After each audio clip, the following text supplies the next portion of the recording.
piedzima lācēni, un šopavasar piedzima 3 – ogulācis, mušulācis un meduslācis.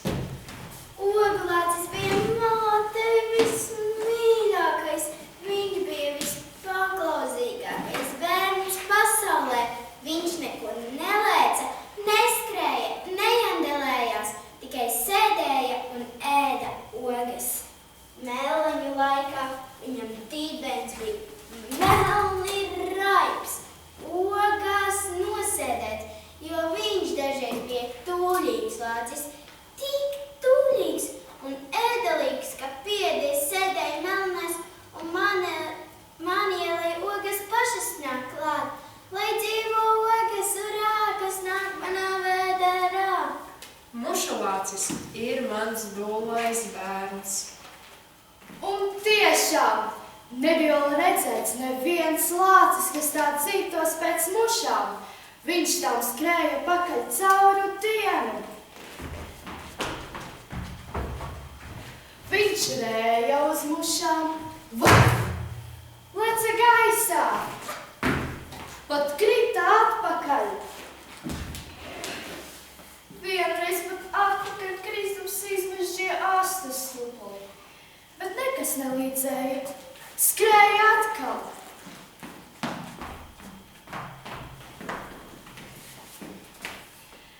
Deva viņam ēst visu, ogas, medu.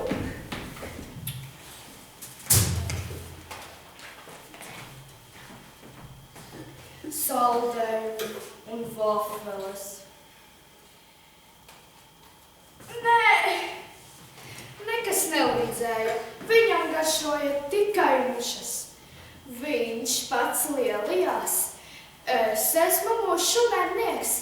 Viņš pazina mušu pēdas, zināja mušu dziesmas. Sauda mušu smakas. Viņš tikai paskatījās loga rūtī un pēc pēdām tūdaļ sazīmēja, kādas mušas te gājušas. Cukurmušas, gaļasmušas vai lampiņmušas. Lampiņmušas gan parasti gulēja uz lampiņām vai lampiņu abažūriem, bet vakaros pa logu skrēja arī citas mušas. Un mušulācis visas tās prata atšķirt, pazina viņu pēdas un dziedāšanu. Logu mušas dziedāja vairāk savu degunu. Tam bija logās sitoties sadauzīti deguni.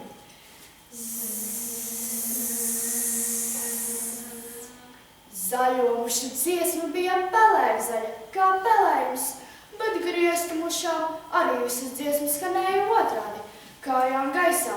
Dziesmā vārdi mēs esam grieztu mušas skanēja sašam uceļu masēsēm. Vienīgi dziesmiņa. Alus arī ir sula bija otrādi, no otra gala saprotama. Meduslācis bija salds un kārs. Viņš bija tik salds, ka kafijas krūzītē cukuru vēl tikmēr, kamēr visa kafija izliek un palika tikai cukurs. Tad viņš priecājās un teica, ka tā tikai esot kafija, tādu kafiju viņš katru stundiņu varot dzert. Bet, kad neļāva viņam tā cukuroties, viņš izdomāja citas viltības. Vakaros, kad visi beidza tēju dzert, viņš pamanījās ielīst cukurtraukā. Vārds viņš pār galvu un paliek tur visu nakti. Visi izmeklējas. Brālī, meduslāci, meduslāci, brālī! Meduslāci, kad meduslāci nav, meduslācis ēd visu nakti. No rīta visi dzer tēju.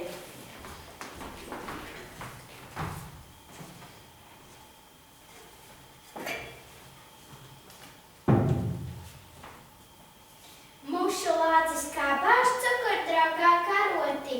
Nē! Kliedz cukurtraukā! Izbāž galvu meduslācis, tā pieļies, tā pieresnojas, ka ārā netiek. Vajadzēja sasist cukurtrauku.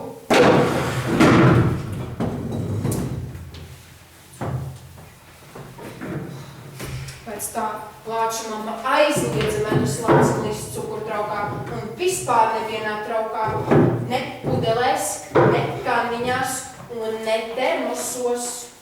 Vienreiz meduslācis gribējis lasīt grāmatu un ielipis starp grāmatas vākiem. Ilu nevarēja nemaz atlipināt viņam. Vajadzēja turēt līdz skatla garaiņiem. Tikai tad meduslācis atlipa, bet pavisam plāniņš. Lāču mamma ielēja 5 litrus medus, un tikai tad meduslācis atkal kļuva apaļš, salds un dzīvs. Meduslācis bija tik salds, ka tuvas un tālas lācringas gribēja viņu draudzēties. Tās laizja viņa purneli un teica, ka tas esot salds kā saldējums, kā piena kokteilis. Bet, kad citu saldējumu nebija, viņš mēģināja laizīt pats savu ķepu. Viņš varēja stundām ilgi sēdēt un laizīt savu ķepu. Citi lāči gan teica, ka viņš esot pašmīlīgs. Pašmīlīgais ķeplaiža. Meduslācis zināja, ka viņam nevienam tik saldu ķepu nav, bet negribēja mums tik pašmīlīgs būt. Viņš izbāza īkšķi starp 2 pirkstiem un zīda savu īkšķi. Vai atkal tu zīd savu īkšķi, tu pašmīlīgais ķeplaizi? Nē, es rādu savam vēderam pigu. Ēd taču arī kaut ko citu, kaut vai gaļu. Citādāk tu būsi tik salds, ka kāds pavārs tevi ietīs kūkās, vai atnāks cukurstandziņas un sakniec tevi gabalos. Un peldēties arī tu nevari iet, ja tu ietīsi ūdenī, izkusīs kā cukurgrauds. Tā dzīvoja lāču mamma ar saviem lācēniem. Priecīga un laimīga. Mušu lācis mušojās, ogu lācis ogojās un medus lācis medojās. Lāču mamma sāka domāt, viņi kļūst lieli. Vajadzētu vēl kādu lācēnu. Viņš varētu būt klimpīnlācis, tad viņš varētu klimpoties. Bet lāču mamma saslima un nomira. Lācēni palika vāriņos. Kādu laiku Mešs nezināja, ko ar lācēniem darīt. Jā, lācēni vēl mazi, tāpat vakarā vajadzēja midzināt, no rīta celt augšā un dienā pieskatīt, lai nepārmedojas, nepārogojas un nepārmušojas. Nolēma lācēnus atdot audzināšanā. Pirmo deva mušu lāci, to deva pārtikas rūpniecības ministrijai, jo tās pārziņā ir kūku fabrikas, piena rūpnīcas, desu fabrikas un vēl dažas. Mušu lācis tur tik labi strādāja, ka pilnībā nosargāja visu desu fabriku. Un jau pirmajā mēnesī apsita 283 miljoni 434 tūkstoši 824 mušas. Viņš bija tik izdevīgs, izdevīgāks par aerosoliem un veselībai nekaitīgs, kad drīz Rīgas balsī parādījās paziņojums. Pieņem darbā mušu lāčus, cīņai ar mušām, ir kopgalds un kopmītnes, izsniedz bezmaksas mušu pletnes. Pieteikties pārtikas rūpniecības ministrijā no 8 līdz 4. Kvalifikācijas celšanai tiks rīkoti mušu lāču kursi, kurus vadīs mušu lācis 1. Vairāk par mušu lāci neesmu dzirdējis, vienīgi, kad dienu durguļu man kož mušas. Es iedomājos, vai tur pieteicās kāds tajos mušu lāču kursos, vai nepieteicās? Meduslāci Mešs atdeva auķim. Viņa ieradās mežā, kad meduslācis bija nokritis no koka un sastiepus ķepu. Bet nokrita no koka viņš tāds, kad rāpās, kur bites skrēja iekšā un ārā. Izrādījās, ka tur ir aizkārts tāds savu metru. Pagašs klucis, kur tāds te gadījies, norūca meduslācis un pagrūda klucis sāņus. Oho, diezgan pasmags, bet pasmagais palidojas sāņus, virvē pakāries, nāca atpakaļ. Kauna nav, norūca meduslācis un pagrūda klucis vēlreiz. Jo stiprāk grūda prom, jo stiprāk atpakaļ. Meduslācis sāka piekust, bet klucis nepiekusa. Un tā klucis lāca pievelēja, iebelza pa ķepu, un lācis piekusis novēlās. Lācis gulēja pie koka ar izmežģītu ķepu. Auķis lūdza mežam, lai lāci atdod viņam. Viņam mājās esot 39 lāči, un meduslācis tur būšot tikpat kā savējais. Un tā mežs arī atdeva auķim lāci. Kā viņam tur tagad iet? Varat paprasīt viņam paši. Adrese Rīga, Veidenbauma iela 41, 43, dzīvoklis 39. Visgrūtāk bija izvēlēties patēru vai pamāt pie ogulāciem, jo kur gan ir tik daudz ogu kā vasarā mežā, bet rudeņos un pavasaros un ziemā atdeva lāci zāļu vecītei. Vecītes galdiņš atradās tieši pie tirgus ieejas. Tur atradās gan viņas zaļu tēņas, buntītes un saknītes. Ziemā viņa tinās lakatos, bet joprojām sauss izkoda cauri. Pie viņas galda ziemas augstajos dienās strādāja ogulācis savā biezajā kažokā. Sauss sapinās tajā kā lapsenes. Un kamēr ogulācis strādāja pie galdiņa, vecīte sēdēja mājās un lasīja žurnālu Veselība. Bet lācim patīk būt par pārdevēju. Viņam patīk skatīties, kā cilvēki iet garām, kā viņi berzē degunus un ausis sala rītos, kādi cilvēkiem skaisti cimdi pa stepām un apaļi velteņi kājās.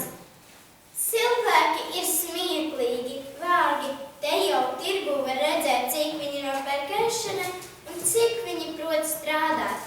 Šitās pat zērveņas viņi nopērk puslitriņu un to pašu ēd liepdamies. Ogulācis varēja dzērnest ēst klitriem, bet večiņai nemaz nav tik daudz. Tāpēc vasarā uz mežu viņai nāks līdzi ogulācis. Ogulācis ar tādām ķepām. Ir kā ogu lasāmā mašīna, iet caur krūmiem un bet tik ogas grozā. Večiņai ir priecīgi, ka viņai tik čakos lācēns. Ziemā viņa to baro ar brūkleņu un pāegļu ogām. Trūcīga barība, bet lāči nemaz neēd tik daudz. Dažreiz arī ogulācis aiziet veikalā un palīdzēt izkraut preci, un pretī saņem kasti ar žāvētām plūmēm. Brīvajā laikā lāci varēja satikt Pionieru pils kultūru dārzā. Mākslinieki te rīkoja izstādes. Atnest un izvietot akmenī kaltās skulptūras nebija nieka lieta. Lācis vienmēr tādās reizēs bija klāt un palīdzēja. It īpaši tajā reizē, kad kāda tēlniece bija atvedusi akmens lācīti.